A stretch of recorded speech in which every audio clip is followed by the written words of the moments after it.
DNA मित्रों, एक शब्द है वोक कल्चर। मुहावरे के तौर पर इस शब्द का प्रयोग होता है।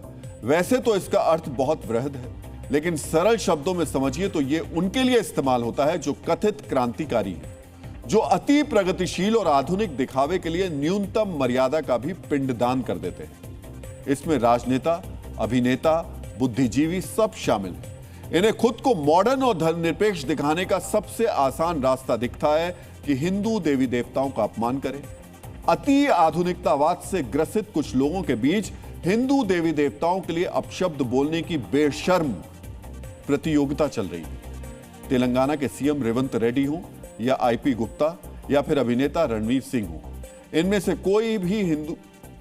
कोई हिंदू आस्था पर चोट कर रहा है, कोई देवताओं के अस्तित्व पर प्रश्न चिन्ह लगा रहा है, तो कोई उनके ज्ञान और सम्मान पर प्रहार कर रहा है। इसलिए आज हम हिंदू देवताओं से नफरत करने वाले सुपारी क्लब की वैचारिक मरम्मत करेंगे।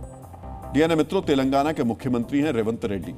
रेड्डी साहब अपनी पार्टी की बैठक के दौरान कांग्रेस में स्वतंत्रता की व्याख्या कर रहे थे। इसी दौरान वो कांग्रेसियों की मानसिकता की तुलना सनातनियों की श्रद्धा से करने लगे। उन्होंने कहा कि कांग्रेस 140 साल से इसलिए बची हुई है क्योंकि पार्टी में स्वतंत्रता है। इस स्वतंत्रता को विस्तार देते हुए मुख्यमंत्री ने कहा कि जिस तरह लोग अलग अलग देवताओं की पूजा करते हैं, उसी तरह कांग्रेस भी अलग अलग मानसिकता वाले लोगों को अपने साथ जोड़ती है।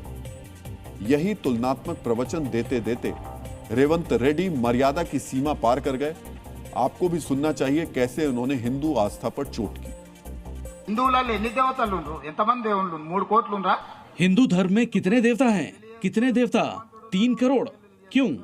जो अविवाहित हैं उनके लिए हनुमान भगवान, जो 2 बार शादी करते हैं उनके लिए एक और भगवान, जो शराब पीते हैं उनके लिए एक और भगवान, जो चिकन मांगते हैं उनके लिए एक और भगवान, और जो दाल चावल खाते हैं उनके लिए एक और भगवान है ना?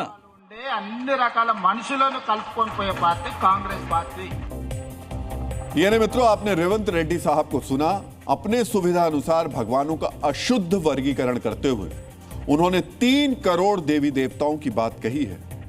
कई स्वयंभू प्रगतिशील विद्वानों के मुंह से आपने 33 करोड़ देवी देवताओं का जिक्र भी अवश्य सुना होगा। 3 और 33 करोड़ देवी देवता की बात करने वाले वैसे तो अल्प ज्ञानी की श्रेणी में आते हैं, लेकिन हम उन्हें विद्वान कहेंगे। ऐसे विद्वानों को आज हम 2 बातें कहना चाहेंगे। हिंदू प्रकृति को ईश्वर मानता है, प्रकृति की बनाई हर चीज में देवी देवताओं को देखता है। दूसरी बात यह कि 3 या 33 करोड़ देवी देवता नहीं होते हैं। ऋग्वेद, यजुर्वेद और ब्राह्मण ग्रंथ में 33 कोटि देवी देवताओं का जिक्र है। कोटि का अर्थ प्रकार है, ना कि करोड़। तो ये विद्वान जरा इसको नोट करके रख लें। वेदों के हिसाब से 33 प्रकार के देवी देवता हैं। इन्हें 33 प्रकार में वो सारे देवी देवता समाहित है जिन्हें सनातनी अलग अलग रूप में पूजते हैं। लेकिन अति प्रगतिशील विद्वानों को इतना समझने की फुर्सत बिल्कुल भी नहीं है। गूगल पर पढ़कर विद्वता की डिग्री हासिल करने वाले इतने माथापच्ची नहीं करते। उन्हें जो अपने हिसाब से अल्प और आसान रास्ता दिखता है वो वही करते हैं, उसी आधार पर ज्ञान बांटने लगते हैं। और जब किसी राज्य का मुख्यमंत्री ऐसा करता है तो सवाल उठता है और फिर सियासी विरोध होता है। हैदराबाद से दिल्ली तक यही हो रहा है। माननीय रेवंत रेड्डी साहब के ब्रह्म ज्ञान पर घमासान मचा हुआ है, विरोध प्रदर्शन हो रहे हैं, मानसिकता पर सवाल उठाए जा रहे हैं। क्योंकि 5 नवंबर को अपनी पार्टी की चारित्रिक व्याख्या करते हुए रेवंत रेड्डी साहब ने कहा था कि कांग्रेस मतलब मुस्लिम और मुस्लिम मतलब कांग्रेस होता है। वही माननीय रेड्डी साहब जब हिंदू देवी देवताओं का अपमानजनक वर्गीकरण कर रहे थे तो बीजेपी किस तरह आक्रामक है, अब जरा वो सुनिए।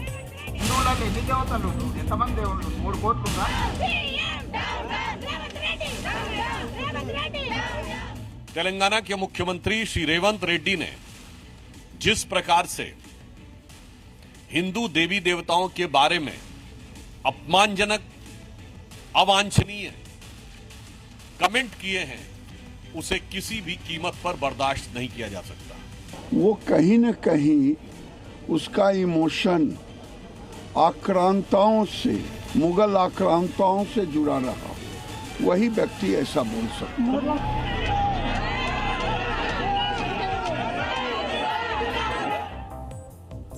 डीएनए मित्रों, बीजेपी के आक्रोश को आप भले ही राजनीति से प्रेरित कह सकते हैं, लेकिन सच्चाई यही है कि संवैधानिक पद पर बैठे माननीय रेवंत रेड्डी ने हिंदू आस्था पर आघात किया है। धर्मनिरपेक्षता का फैशनेबल लवादा ओढ़कर हिंदुओं की भावनाओं पर सिर्फ कांग्रेस नेता ही नहीं, उनके सहयोगी दल के नेता भी प्रहार कर रहे हैं। बिहार में महागठबंधन के साथी दल के एक विधायक हैं इंद्रजीत प्रसाद गुप्ता, उनकी खुद की पार्टी है, पहली बार विधायक बने हैं। चिराग पासवान पर नशा चलाते चलाते उन्होंने भी भगवान हनुमान का अपमान कर दिया। सुनिए आईपी गुप्ता ने क्या कहा। ये चिराग पासवान जी के बातों को हम सीरियसली नहीं लेते हैं। वो हनुमान है और हनुमान की अपनी को राय नहीं होती है।